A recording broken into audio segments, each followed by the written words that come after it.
ಜಗತ್ತಿನಲ್ಲಿ ಅವನ ಹೆಸರನ್ನು ಹೇಳದ ಯಾವ ಪದವೂ ಇಲ್ಲ. ಏನು ಕರೀರಿ, ವಿಷ್ಣು ಅಂತ ಕರೀರಿ, ಶಿವ ಅಂತ ಕರೀರಿ, ಎಲ್ಲವೂ ಒಂದೇ ತತ್ವವನ್ನೇ ಹೇಳುವಂಥದ್ದು. ಶಿವೋಹಂ ಅಂತ ತಕ್ಷಣ ನಾನು ಶಿವ ಅಂತಲ್ಲ, ನಾನು ಪವಿತ್ರ ಅಂತ ಅರ್ಥ. ನಾನು ದೇಹವಲ್ಲ, ನಾನು ಮನಸ್ಸಲ್ಲ, ನನಗೆ ಪುಣ್ಯವಿಲ್ಲ, ಪಾಪವಿಲ್ಲ, ಯಾವುದೂ ಅಲ್ಲ. ನಾನು ಪವಿತ್ರವಾದ ಆನಂದ ಜ್ಞಾನ ದೇಹ, ಆತ್ಮ. ನಾನು ಪವಿತ್ರ ಅಂತ ಅರ್ಥ, ಪಾರ್ವತಿಯ ಗಂಡ ಅಂತಲ್ಲ. ಬೇಡುವ ಮನಸ್ಥಿತಿ ಇದ್ದವನು ಭಿಕ್ಷುಕ. ಎಷ್ಟಿದ್ರೂ ಬೇಡೋ ಮನಸ್ಥಿತಿ ಇದ್ರೂ ಭಿಕ್ಷುಕನೇ ಅವನು.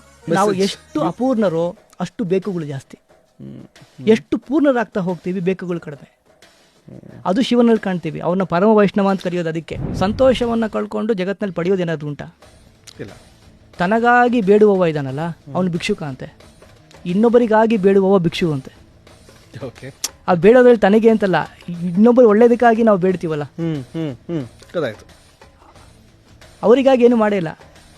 ಆದರೆ ಇನ್ನೊಬ್ಬರು ಒಳಿತಿಗಾಗಿ, ಲೋಕ ಕಲ್ಯಾಣಕ್ಕಾಗಿ ಬೇಡ್ತೀವಲ್ಲ, ಅವನು ಭಿಕ್ಷು ಅಂತ.